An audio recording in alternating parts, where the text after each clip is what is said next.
পশ্চিমবঙ্গের উপনির্বাচনে যে বিশাল জয় তৃণমূল করেছে তাকে স্যালুট জানাতেই হবে। কারণ একটাই, আরজি কর নিয়ে যে রাজনীতির খেলা হচ্ছিল তা কিন্তু সম্পূর্ণভাবে ভস্মীভূত।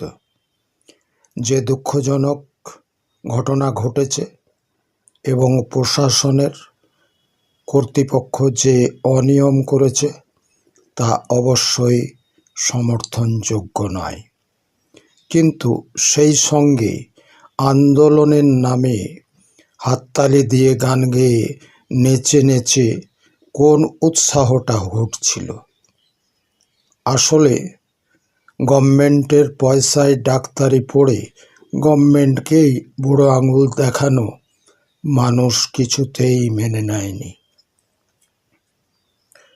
রোগীরা বসে রয়েছে, রোগীরা হাহুতাশ করছে, অথচ যাদের পয়সায় ডাক্তারি পড়ছে তাদেরকেই ব্রাত্য করে দিয়েছে এক শ্রেণীর উচ্ছৃঙ্খল ছাত্রছাত্রী, এবং তাদের পিছনে রয়েছে বড় বড় রাজনীতিবিদরা।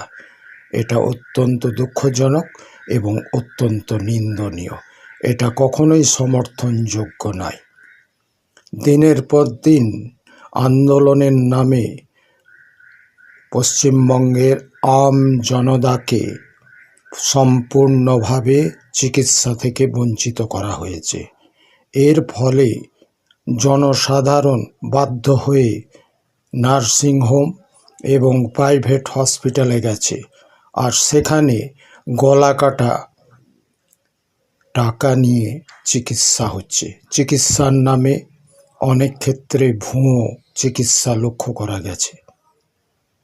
এ অন্যায় পশ্চিমবঙ্গের মানুষ মেনে নেয়নি। তারই একটা শিক্ষা দিল উপনির্বাচন। এবার আমরা দেখে নেব কে কোথায় জয়ী হয়েছেন। 6টি আসন সম্পূর্ণভাবে তৃণমূলের হাতে। সীতায় সঙ্গীতা রায় 1,30,636টি ভোট পেয়েছেন। মাদারিহাট জয়প্রকাশ টোপ্প তৃণমূল কংগ্রেস 28,168টি ভোট। নৈহাটি সনদ দে 49,277 ভোটে জয়ী। শেখ রবিউল ইসলাম 1,31,388 ভোট। মেদিনীপুর সুজয় হাজরা 33,936টি ভোটে জয়ী। তালডাংরা ফাল্গুনী সিংহবাবু 34,082 ভোটে জয়ী।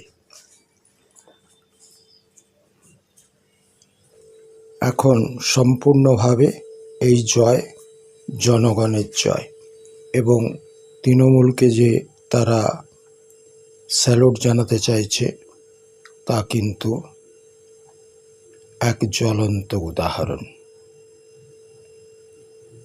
সবচাইতে বড় ভুল, জনগণকে বঞ্চিত করে আন্দোলনের নামে স্বেচ্ছাচার আর ভালো মন্দ খাওয়া, আর যারা অর্থ জুগিয়েছে, যারা এই আন্দোলনকে ব্যবহার করতে চেয়েছে রাজনীতিতে, তাদের প্রতি মানুষ ধিক্কার জানিয়েছে। এটাই 6টি উপনির্বাচনের সঠিক জবাব। ধন্যবাদ, নমস্কার। লাইক করুন, শেয়ার করুন।